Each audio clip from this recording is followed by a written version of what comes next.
Hai guys semuanya, selamat datang di Teman Cerita V Podcast. Balik lagi bareng aku V. Kali ini kita akan bahas nih topik yang menarik ya, tentang toxic positivity bisa menghancurkan self leadership.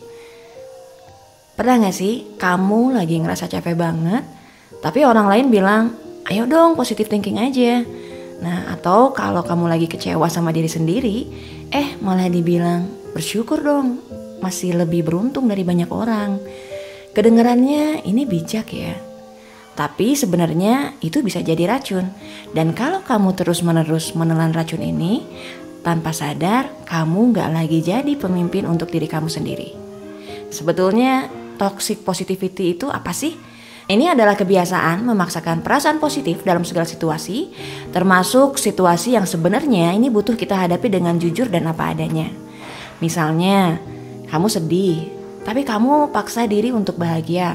Atau kamu kecewa, tapi kamu bilang ke diri sendiri, gak apa-apa kok, semuanya baik-baik aja. Padahal ya jelas itu semuanya gak baik-baik aja kan. Nah sekarang kita masuk ya ke bagian yang penting. Self leadership itu artinya kamu mampu mengarahkan ataupun mengatur dan juga memimpin diri kamu sendiri.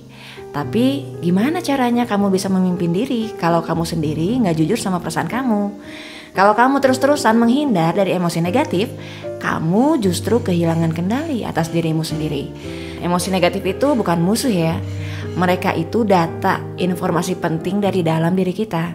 Bayangin kalau kamu jadi CEO, tapi semua laporan keuangan yang merah disensor supaya kelihatan untung terus.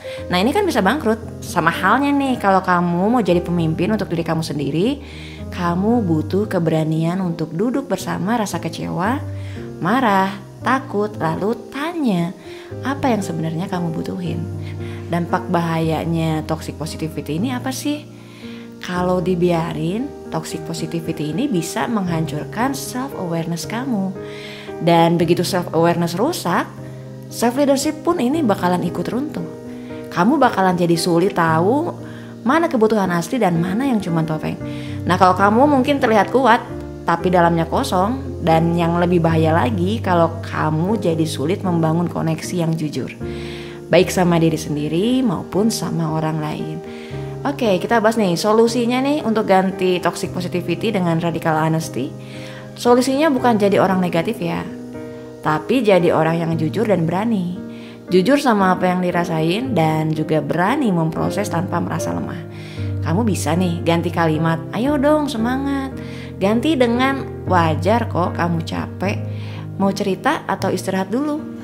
Karena self leadership yang kuat itu bukan soal selalu semangat ya, tapi soal tahu kapan harus bergerak dan kapan harus berhenti untuk mengisi ulang energi.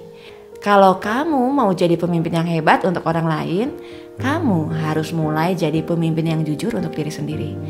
Stop menutup luka dengan kata-kata manis, karena luka yang ditutup paksa justru ini bisa membusuk.